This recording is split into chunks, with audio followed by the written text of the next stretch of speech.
Bueno, vamos un poco entonces ahora ya a nuestra base legislativa, qué es lo que nos exige y nos obliga, además de la Convención, a cumplir a que nuestra educación sea inclusiva.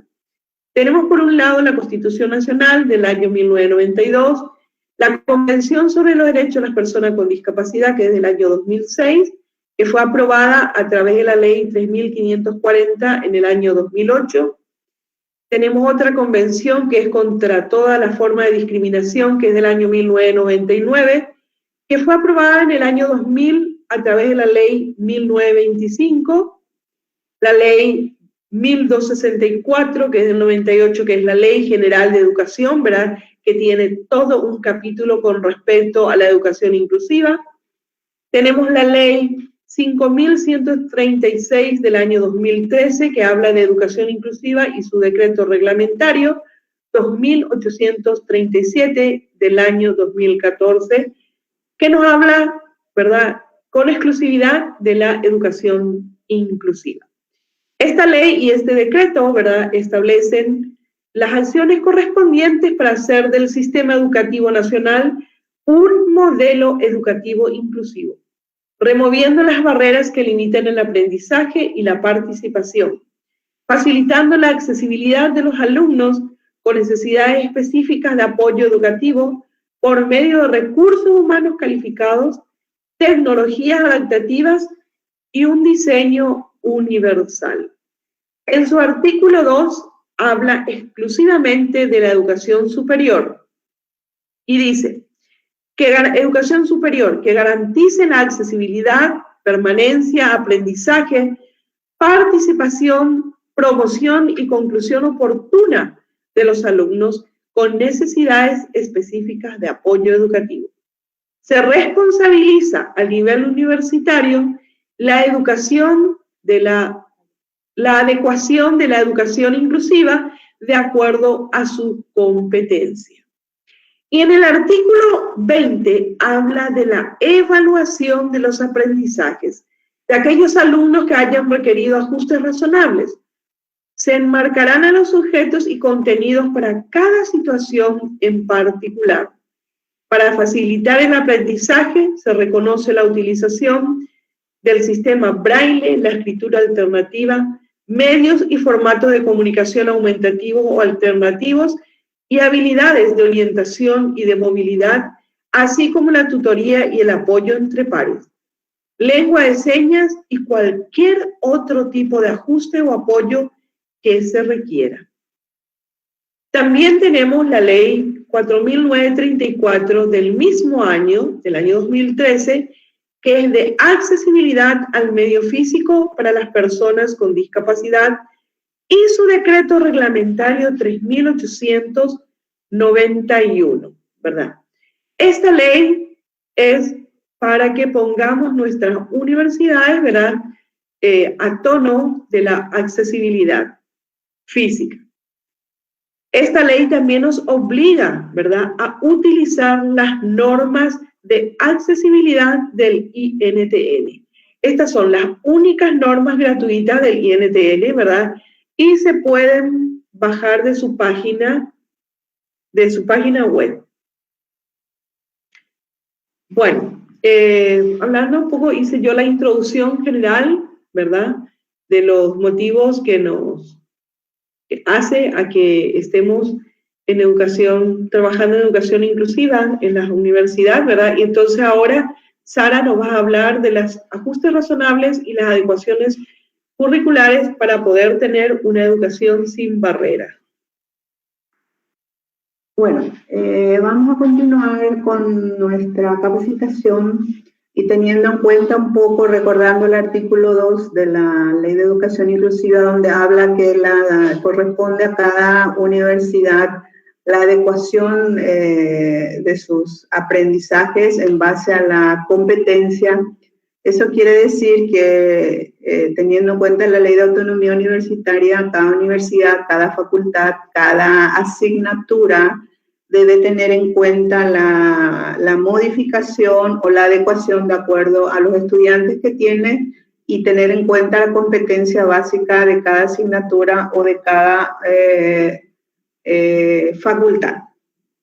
¿Qué es una universidad inclusiva? ¿Cuáles son los elementos de base de una universidad inclusiva? Es importante recordar que el acceso y la permanencia del estudiante con discapacidad es básica para cumplir con sus derechos, ¿verdad? No es solamente inscribirle, ¿verdad? Y dejar que permanezca, sino que tenemos que hacer todo lo posible la participación en todas las actividades, porque acceder y permanecer sin participar en todas las actividades posibles no es tampoco inclusión. Entonces es importante eso, ¿verdad? Porque a veces por cumplir la ley, ¿verdad? Que es lo que se ve en la mayoría de las veces, permiten la inscripción, permiten el acceso y la permanencia, le van haciendo pasar, ¿verdad? Eso se ve mucho en la educación general básica también, ¿verdad? Entonces, el acceso y la permanencia sin participación no es inclusión, ¿verdad? Tener en cuenta también los tipos de aprendizaje, los modelos de aprendizaje que tiene cada persona, porque en eso sí somos singulares cada uno de nosotros, porque tenemos un aprendizaje diferente cada uno, y por sobre todas las cosas la conclusión de la carrera. Esos son los elementos de base a lo que hace una universidad que atienda a todos los estudiantes sin exclusiones de ningún tipo, donde acepta en su aula a todos, independientemente de sus condiciones personales, sociales o culturales. Acá es importante destacar que la universidad inclusiva no solamente se refiere a las personas con discapacidad, sino a los que tienen condiciones personales, sociales, culturales y religiosas diferentes, ¿verdad? En nuestro caso nos abocamos a la persona con discapacidad porque es lo que nos compete como escenario.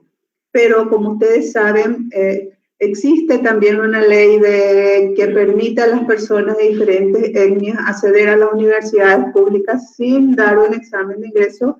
Eso es como una forma de protección y una forma de dar esa ventaja positiva para que puedan acceder a la universidad. Ahora, eso es lo que hay que ver si tiene resultado positivo o no. Eso deberíamos de ver de acuerdo a las experiencias de ustedes en la universidad, si tuvieron esa condición de personas de diferentes etnias que hayan accedido sin examen de ingreso, si se asegura su permanencia y por sobre todas las cosas su conclusión. Cuando hablamos de diversidad, hablamos de diferentes capacidades. Como les dije, cada uno tenemos capacidades muy diferentes. Ya les había hablado de etnias diferentes, de valores culturales y religiosos diferentes. Sabemos que existen en ciertas religiones, por ejemplo, que no pueden asistir los viernes porque eso es lo que les dice la religión. Entonces tenemos que ver y darles otra oportunidad, otro día, para que puedan cumplir con la materia de ese día, ¿verdad? Eso es importante tener en cuenta porque a veces decimos, no, a mí no me compete eso. Sí, nos compete y debemos asegurarnos de que se pueda cumplir. Existen motivaciones y expectativas diferentes y estilos y ritmos de aprendizaje diferentes. Esa es la diversidad. Toditos somos diferentes, ¿verdad? Pero todos somos iguales en acceso a los derechos. ¿Qué es lo que es? Cuando hablamos de adecuación curricular, ¿qué significa la adecuación curricular? Consiste en la provisión de los recursos espaciales, personales, materiales o de comunicación necesarias para el acceso al currículo universitario y a los ajustes de los elementos no prescriptivos o básicos del programa formativo, como pueden ser los tiempos, la metodología o la tipología de la evaluación. Eso es importante tener en cuenta y repetir siempre y no olvidar que nunca se debe suponer una menor consideración al aprendizaje ni un menor nivel de exigencia, porque a veces creemos que hacer educación inclusiva en la universidad es bajar el nivel de exigencia, de tener una menor consideración al aprendizaje, y no, eso no es educación inclusiva. Las adecuaciones planteadas siempre respetarán la adecuación de las distintas actividades, evaluación, ejercicio, trabajo en grupo, trabajo de campo, etcétera, para que él o los estudiantes logren las competencias marcadas previamente en cada asignatura. En el ámbito universitario, la realización de adecuaciones por parte del personal docente universitario es una medida que favorece el derecho de las personas con discapacidad o necesidades especiales al desarrollo de sus estudios universitarios en igualdad de oportunidades. Porque hablamos de necesidades especiales de educación cuando son estudiantes que necesitan un apoyo especial.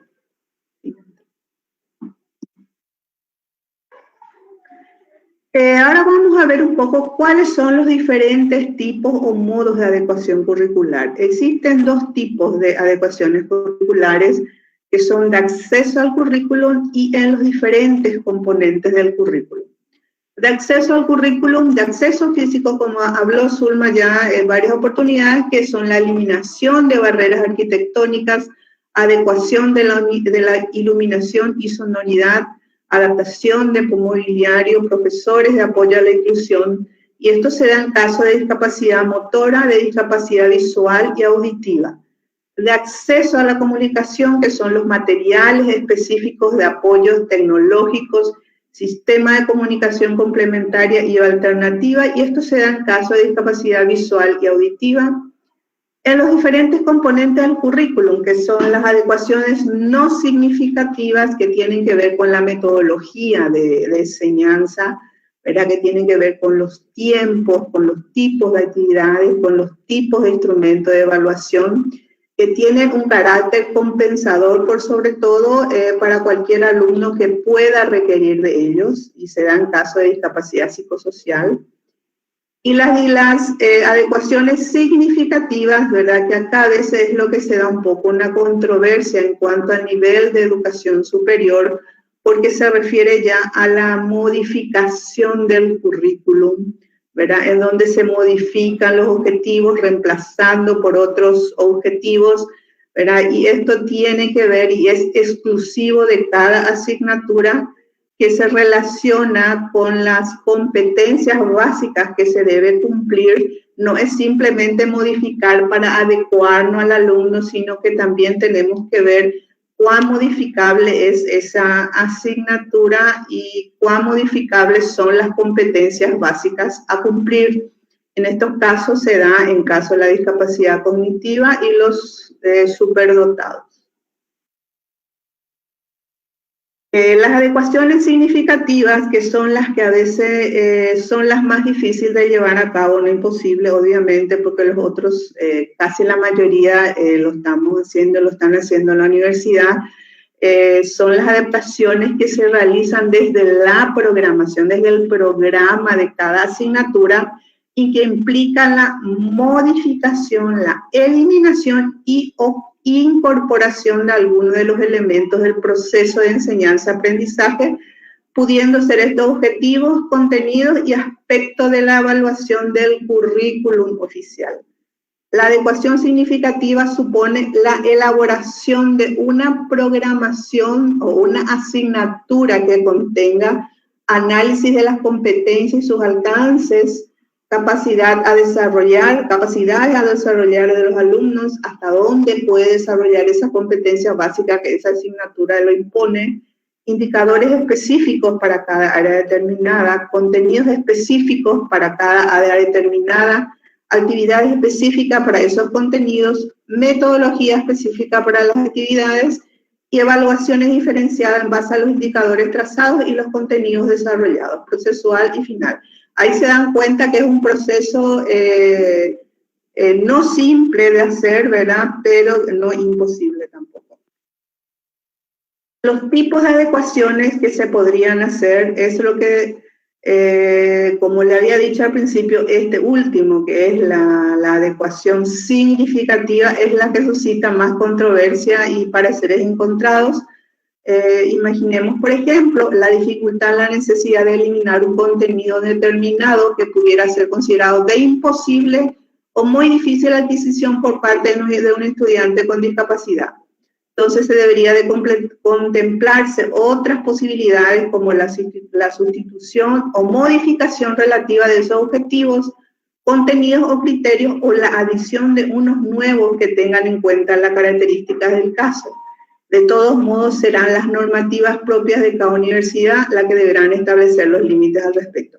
Eso es importante tener en cuenta esta última parte donde habla las normativas propias de cada universidad, porque siempre después de estas capacitaciones pues nos llaman a preguntar cómo se hace, y justamente eso es lo que es importante tener en cuenta que son ustedes, de acuerdo a su carrera, a su profesión y a su asignatura, los que deberían de poner los límites de las normativas al respecto. Hasta acá se puede modificar esta asignatura porque se debe cumplir esta competencia básica sí o sí.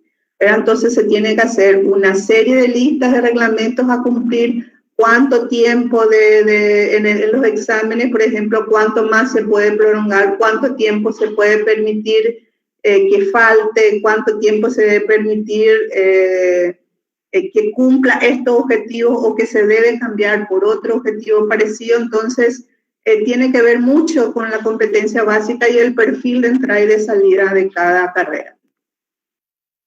Una de las condicionantes más importantes para el desarrollo de adecuaciones curriculares significativas es que una modificación de esta naturaleza puede tener consecuencias sobre la validez y homologación del título profesional cuando la adaptación es de carácter significativo y conlleva la eliminación de contenidos fundamentales. Las adecuaciones más comunes que se puede hacer y que ya se debería de estar haciendo es que el aula debe ser accesible y con mobiliario adecuado, posibilitando la autonomía, porque el fin siempre de la inclusión es la mayor autonomía posible del estudiante, que no requiera tanta asistencia, ¿verdad? O lo mínimamente posible, el uso de productos de apoyo en el aula, uso de teléfonos celulares, ¿verdad? Es conveniente que el docente se familiarice con ellos para conseguir una mejora de calidad educativa. La grabadora puede manejarlo tanto estudiantes como docentes, facilita el acceso a recursos humanos del aula, voluntario, asistente personal, intérprete de lengua de señas, perros guías de asistencia, etcétera. En el caso de compañeros voluntarios, deberán estar familiarizados con el uso de los productos de apoyo y se recomienda que estén en el mismo grupo de trabajo que el estudiante. Proporcionar más tiempo en las realizaciones de ejercicio, tareas prácticas y su entrega en formatos diferentes en función de las necesidades de cada estudiante. Es importante destacar que todas estas cosas que yo les estoy diciendo debe estar escrito en un tipo de reglamento para que se pueda cumplir y para que el alumno con discapacidad debe saber hasta dónde puede llegar una modificación. Pero aumentar el tiempo de realización del examen, posibilidad de aplazar la prueba siempre que se justifique adecuadamente por su condición de discapacidad y se informe previamente al personal docente tras la aprobación del organismo competente de cada universidad. Fomentar la colaboración de compañeros a través del préstamo de apuntes, a través de petición expresa dentro del aula o requerimiento del profesorado. Bueno, con esta parte llegamos hasta... sí, es importante destacar, acá me recuerda Zulma, que es importante tener un equipo técnico, ¿verdad? Técnico dentro de la universidad o puede ser un equipo externo que nos ayude a hacer las evaluaciones de los estudiantes con discapacidad. Si es que no vienen con sus evaluaciones o sus diagnósticos, entonces es importante eso. Pero en el próximo martes vamos a hablar con mayor puntualidad sobre este tema. Así que en línea general, hasta acá hablamos de adecuaciones y Zulma continúa con los otros aspectos de esta capacitación. Bueno, y vamos a darle continuidad al cambio de paradigma, ¿verdad? Y vamos a hablar del trato adecuado dependiendo de la discapacidad de las personas, o de la deficiencia de las personas, ¿verdad? Nosotros contamos con un protocolo accesible para personas con discapacidad, ¿verdad? Que es de nuestro ministro. Tenemos esa suerte, ¿verdad? Que si ustedes lo necesitan, nosotros podíamos estar enviándole por correo. Ahora, nos preguntamos, ¿por qué un protocolo especial, ¿verdad? Para las personas con discapacidad? ¿Acaso no somos todos iguales? ¿Acaso no dice la convención, ¿verdad? Que todos somos iguales y que todos tenemos los mismos derechos? Y justamente ahí está un poco, ¿verdad? la diferencia a veces en la que las personas con deficiencias a veces, o sea que en su gran mayoría utilizan, ¿verdad?, un ajuste, una ayuda técnica. Y nosotros necesitamos conocer a veces también para guiarlos, para orientarlos, para acompañarlos de cómo podemos hacer para colaborar con ellas, ¿verdad? Así, muy general, ¿verdad? Debemos dirigirnos directamente a las personas con discapacidad y no al acompañante, porque estamos muy acostumbrados, ¿verdad?, a dirigirnos a hacer la pregunta a la persona con discapacidad y no así a la persona misma. Dice, ¿cómo se llama? ¿Cuántos años tiene? ¿Verdad? ¿Qué le pasa si va al médico? O al inscribirse, ¿verdad?, para la misma facultad, si va acompañada de alguien, se le pregunta para ir llenando los requisitos, ¿verdad?, del formulario.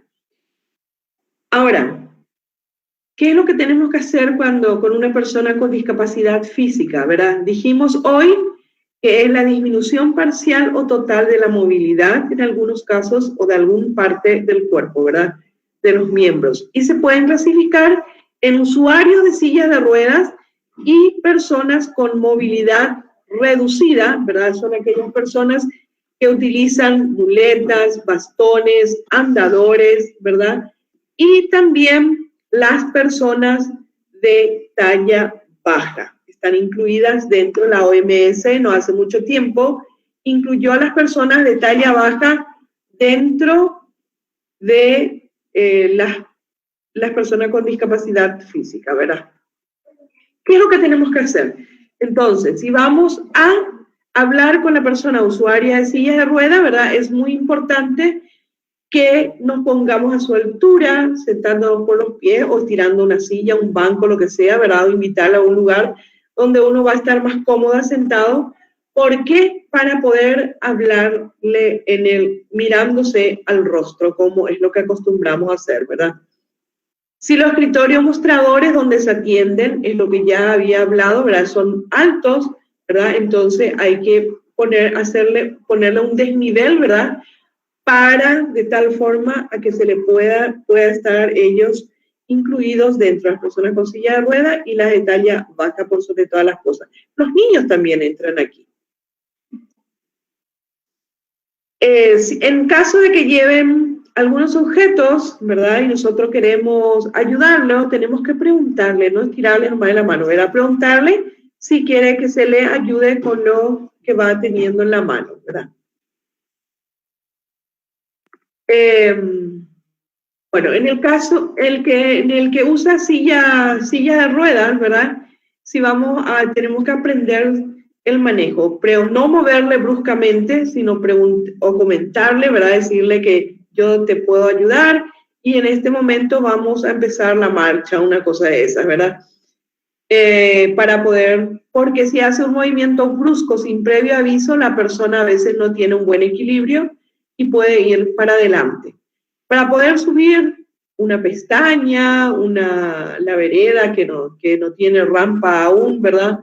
Entonces, tiene que, al lado de la rueda, atrás, la parte derecha, tiene una palanca donde tiene que poner los pies, ¿verdad?, para poder hacer fuerza y alzar las rueditas. Entonces, se alza primero las rueditas sobre la vereda, por ejemplo, y luego las ruedas más grandes, ¿verdad? Bajar se hace del revés. Hay que bajar de espalda a la persona usuaria de silla de rueda, de espalda. Se baja primero las ruedas grandes y luego las ruedas pequeñas, ¿verdad? Bueno, con respecto a las personas de talla baja, ¿verdad?, lo que necesitan es también la modificación de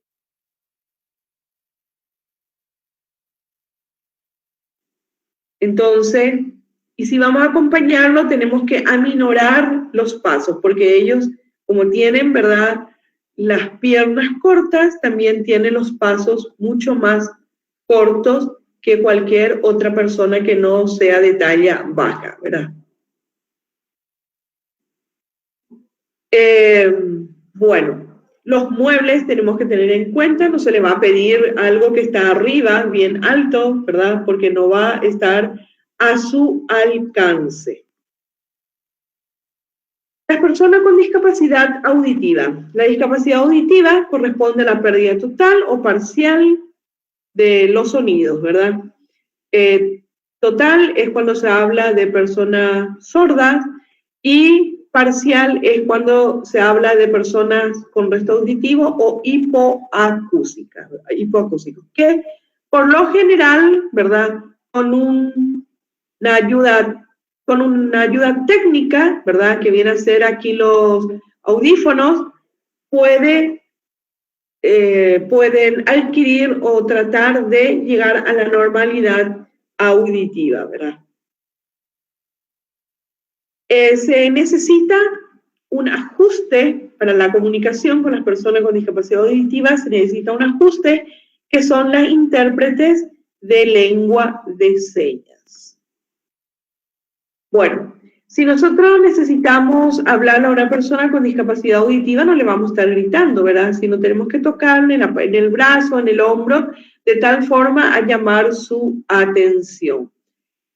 Si no contamos con un intérprete, ¿verdad? Podemos hablarle bien de frente, modulando bien la voz, no gritando, por supuesto, ¿verdad? Manteniendo un contacto visual, sin cubrirse las caras, ¿verdad? Porque muchos de ellos tienen lectura labial, ¿verdad? Perdón, tienen lectura labial.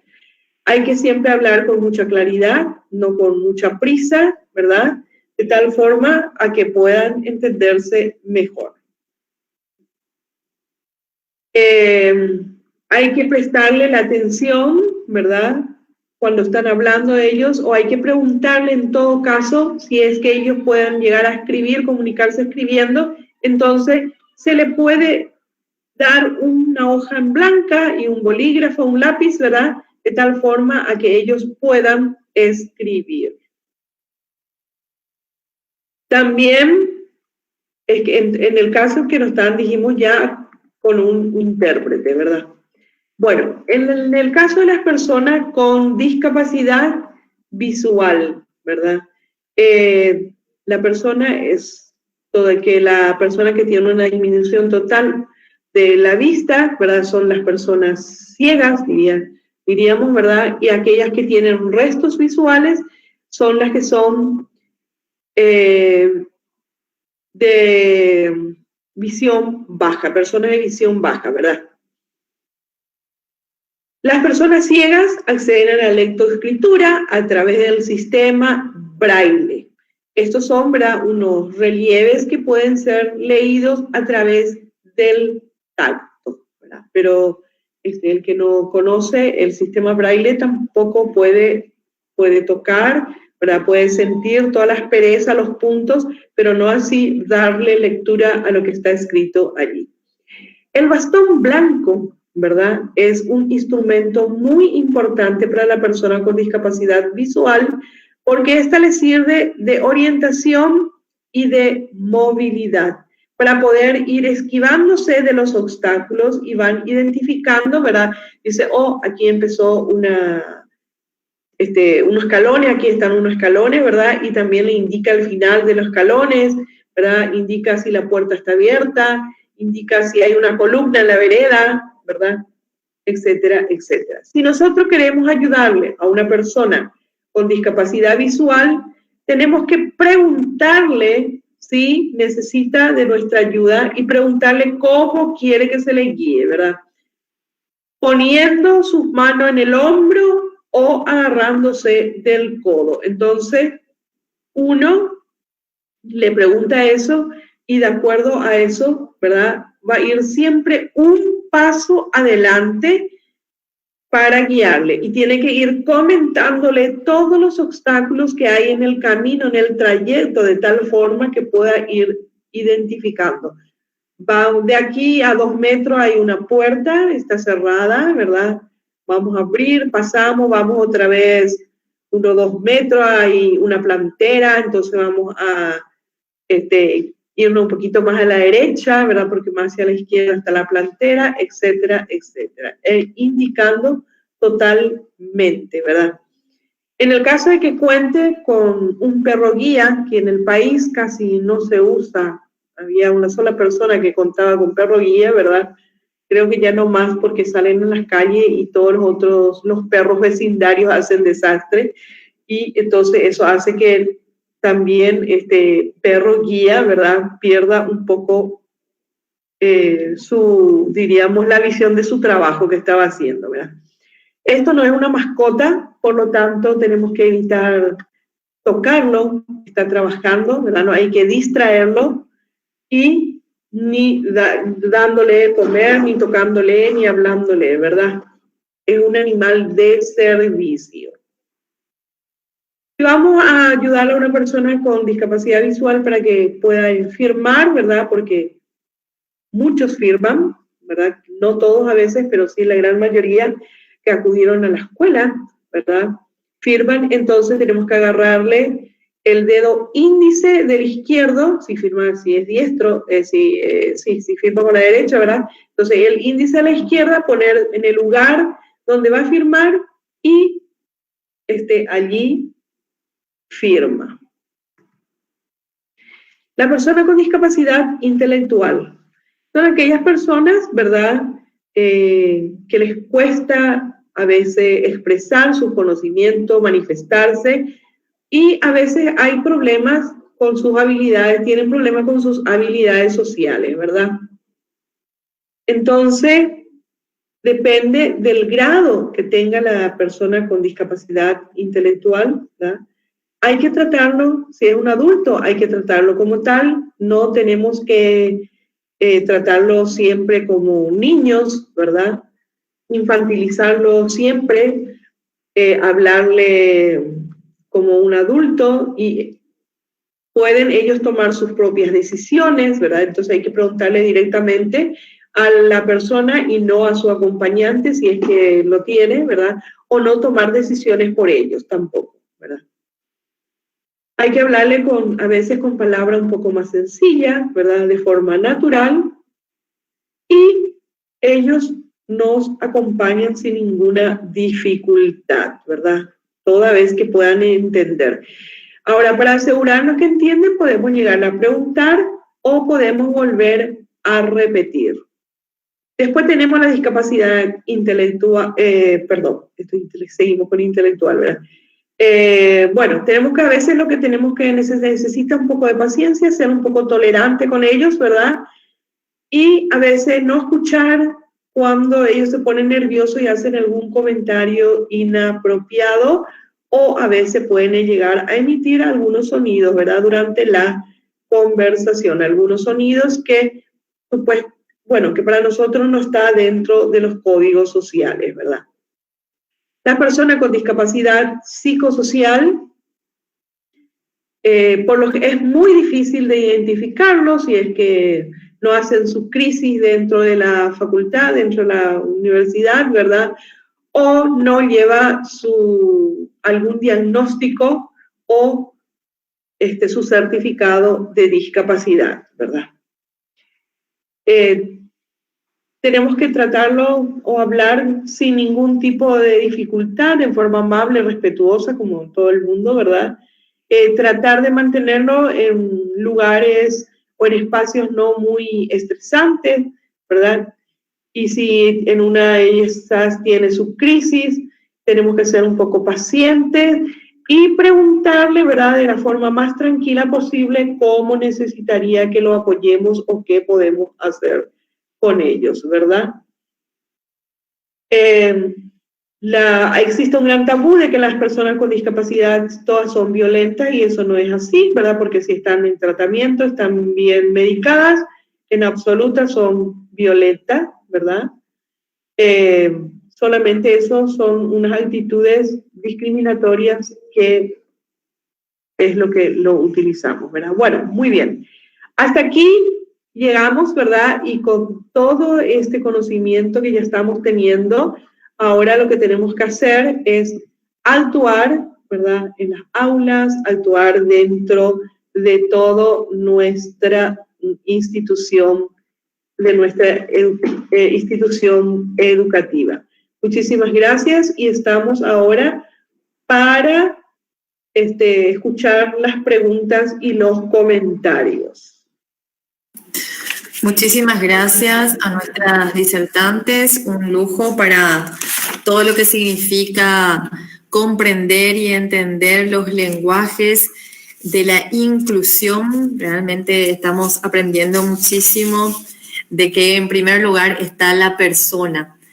Bueno, de esta manera queremos mencionar que está habilitado el comentario a través del Facebook para que puedan hacer sus consultas. Vamos a proceder a la lectura en este momento. Mencionar de que hay más de 170 personas participando a través de las herramientas del Facebook Live y también del canal de YouTube, a pesar de que estamos con algunos inconvenientes en la conectividad aquí en la ciudad de Coronel Oviedo. Agradecer nuevamente a nuestra intérprete de lengua de señas que nos está acompañando. Voy a leer algunas preguntas que justamente están llegando. Con relación a la presentación, vamos a estar enviando al correo electrónico según las consultas que nos estaban haciendo. Muchísimas gracias a Blanca Beatriz Jiménez Torres que nos hacía esa pregunta, a Laura Duarte también que nos pedía lo mismo. Dice, buen día, excelente disertación, se puede acceder al material. Patricia María Acebal Maldonado. Vamos a pasarle ya en minutos nada más también a todas las personas que se están conectando. Hay un sinfín de comentarios. A Neumann Mime dice, excelente organización. Daniel Fernández también presente y es con certificación para aquellas personas que participen en las 2 jornadas que están previstas.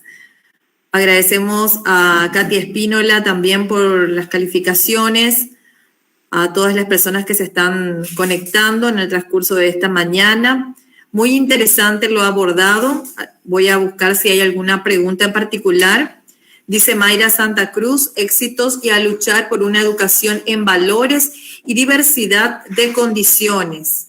Muy bien, entonces es otra de las consultas que estamos teniendo a través de las herramientas que recibimos. Sería importante la contención psicológica constante. ¿De qué manera se podría hacer desde el punto de vista de las disertantes? Consulta Wilma Fernández. Si nos pueden hacer entonces el retorno con relación a esa pregunta en particular, doctoras. Si podés repetir la pregunta porque no sí, perfecto. Bueno, a repetir. Sería importante la contención psicológica constante. ¿De qué manera se podría hacer desde el punto de vista de las disertantes? Es la pregunta. Claro. La contención psicológica de acuerdo a la necesidad de cada estudiante con discapacidad, ¿verdad? Porque la mayoría están en tratamiento, están en rehabilitación. Por eso habíamos hablado también al principio del equipo técnico que debe contar con la universidad, con profesionales del área de la salud mental, del área de psiquiatría, neurología, de acuerdo a la necesidad del estudiante o con un equipo externo, ¿verdad? Pero por supuesto que es muy importante de acuerdo a la necesidad. Si el profesor, el docente ve que es necesario, el propio alumno lo solicita, entonces se le orienta de acuerdo a su necesidad. Perfecto, muchas gracias por la respuesta. Hay otra consulta. ¿Cómo se obtiene el certificado de discapacidad psicosocial? Bueno, CENADIS es la única institución, ¿verdad?, que por ley es la que tiene que, diríamos, dar el certificado de discapacidad. Y para ello,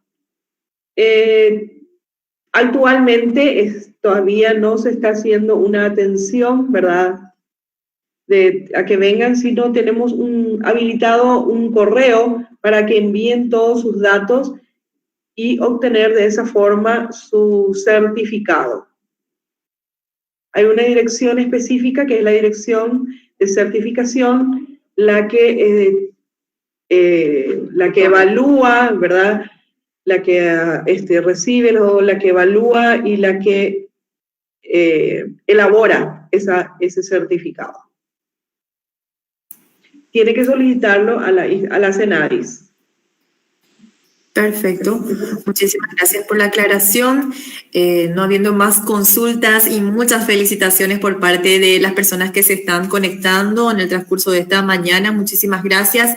Queremos habilitar el espacio también para las autoridades que están conectadas a través del Meet, algunos de los decanos, rector, vicerrector, que quiera hacer alguna consulta o pregunta en particular, está habilitado también en este espacio.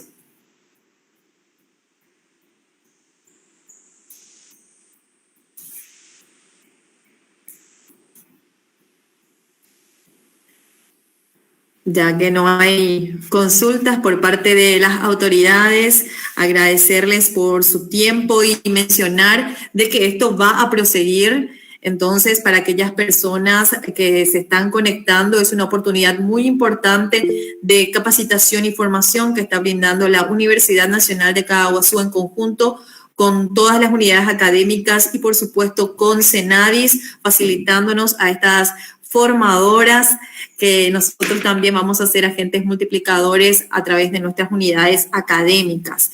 Les agradecemos a todos por su conexión, también a nuestras acompañantes brillantes realmente, y nos encontramos en la próxima edición, ¿verdad? Carmen Escobar dice: felicitaciones, todo muy claro, y a ponerlo en práctica en nuestro día a día también. Bueno, lo que yo quería un poco aclarar, Liliana, es que el objetivo principal de todo esto es que estemos, ¿verdad?, cada vez más incluidos, ¿verdad?, tener más empatía con el tema de discapacidad y finalmente tener una universidad inclusiva y accesible, ¿verdad?, por sobre todas las cosas. Son ambos elementos, no solamente inclusiva, ¿verdad?, sino tiene que ser accesible e inclusiva. Así es. Acá hay una consulta, dice, ¿habrá material adjunto que vamos a estar remitiéndolo?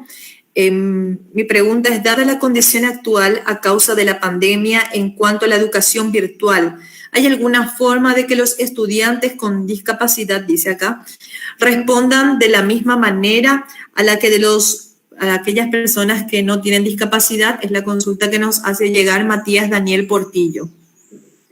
Eso tiene, o sea, desde el punto de vista general, luego hay un problema de conectividad de los alumnos en general, y justamente para las personas con discapacidad hacer adecuación de las clases virtuales es mucho más complicado. Así que eso de acuerdo a cada unidad académica, de acuerdo a lo que, así como había dicho Zulma, de acuerdo a lo que tiene accesibilidad en la comunicación con respecto a la conectividad, es lo que se tendría que ver, porque, o sea, para los niños o niñas que están en los lugares donde no hay acceso a la conectividad es muy complicado. Para las personas con discapacidad, cuando no hay adecuación de la conectividad, también es otro problema complicado. Así que yo creo que todos vamos aprendiendo este modo de vida que estamos teniendo, así que tenemos que adecuarnos a todo tipo de alumnos o alumnas. Excelente acotación. Agradecemos a todas las personas que hicieron sus consultas también muy pertinentes en este espacio que está brindando la Universidad Nacional de Caaguazú. Este evento fue declarado de interés general por el Consejo Superior Universitario.